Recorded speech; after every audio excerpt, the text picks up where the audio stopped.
Bonjour, plusieurs d'entre vous essaient d'importer votre liste d'inscription à partir de Sportle ID, le nouveau HCR 3.0. Présentement, à l'heure où on se parle, quand vous exportez de Sportle ID, ça vous génère un fichier CSV.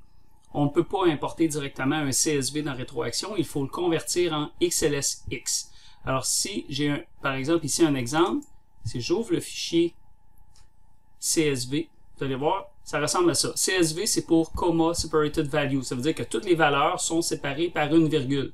Mais on a finalement juste une colonne qui contient toute l'information. C'est pas ça qu'on veut. Nous, ce qu'on veut, c'est avoir des colonnes séparées avec le numéro HCR, le prénom, le nom de famille, etc. Vous allez remarquer aussi que on voit numéro de facture, là, les accents sont pas bien traités présentement.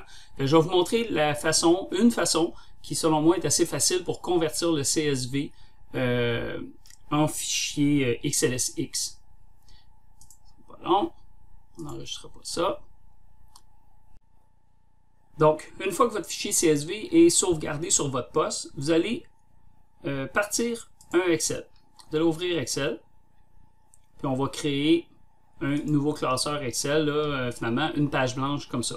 À partir de là, vous allez cliquer sur « Données » en haut, et ensuite, vous allez faire « À partir d'un fichier texte CSV ». Quand je clique sur ce lien-là, ça va me demander d'aller chercher le fichier en question.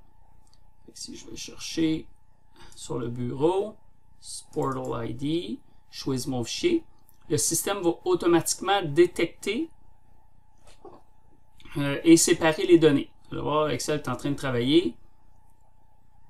Et voilà. Là, lui, il a réussi à diviser les colonnes. Sauf que vous voyez, les accents n'ont pas été corrigés. Là. Numéro, là, on ne voit pas de numéro. Là, il y a un A bizarre avec.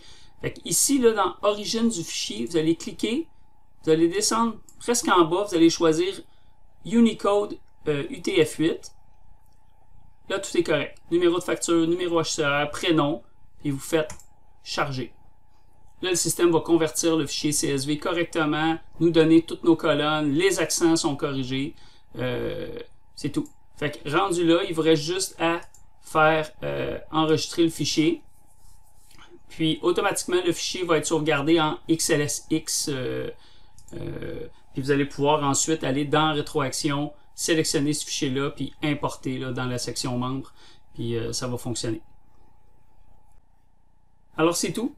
Si jamais Sportle change la façon dont on peut exporter la liste des inscriptions, ben on va s'ajuster. Vous avez juste à communiquer avec moi si vous avez de l'information supplémentaire.